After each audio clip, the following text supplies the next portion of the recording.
నగలు ఉండొద్దంట, వడ్డానం ఉండొద్దా చెప్పేవాళ్ళు మాత్రం వారి కుటుంబ సభ్యులు మాత్రం నగలు వేసుకుంటారు, వడ్డానాలు వేసుకుంటారు, కోట్ల రూపాయలైన వాచులు పెడతారు, అదేవిధంగా అన్ని చేస్తారు. వారు మాత్రం తెలంగాణ మహిళ చాలా అతి సామాన్యంగా ఉండాలని కోరుకుంటా ఉన్నారు.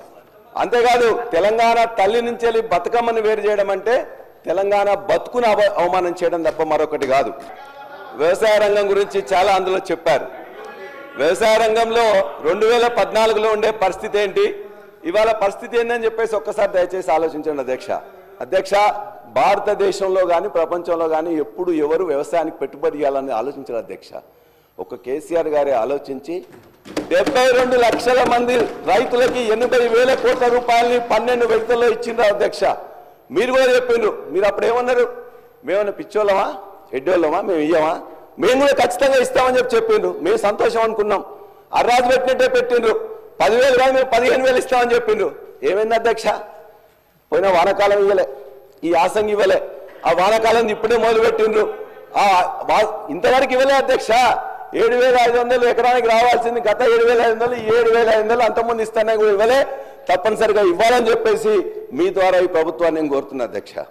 అదేవిధంగా గతంలో నీటి తీర్వార్ రద్దు చేసి ప్రతి రిజర్వాయర్ నింపి ప్రతి చెరువును కూడా నింపినాం అధ్యక్ష.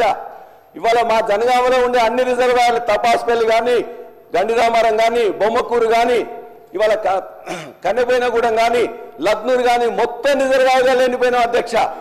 మేము అడిగినాం, మరి దేవాలయంలో నీళ్ళు వస్తున్నాయి కదా, ఫస్ట్ ఫేజ్ సెకండ్ ఫేజ్ అయిపోయింది, మరి ఇప్పుడు థర్డ్ ఫేజ్ కూడా మొత్తం కూడా నిర్మాణం అయిపోయింది, ఏం చేస్తారనంటే ముఖ్యమంత్రి గారు వస్తున్నారు, ముఖ్యమంత్రి గారు రాగానే మొత్తం కూడా థర్డ్ ఫేజ్ కూడా బటన్ ఆన్ చేస్తాం, అప్పుడు మీకు ఇవేగా సరిపోయేది.